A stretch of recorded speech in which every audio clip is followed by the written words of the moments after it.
akomana. Hey, bhasikoro rani kwe. Esa bhasikoro pasango pakada so. Ndotomoritora. Akomana. Akomana ngasa bhasikoro pasango pakada. Pasa apa ngari nak. Hey.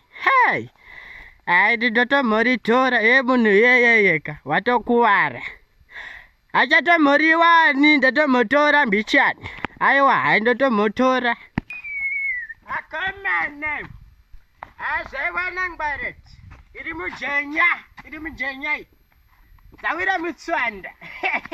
Apa ngari nak. Akomana. Ndakudedzere.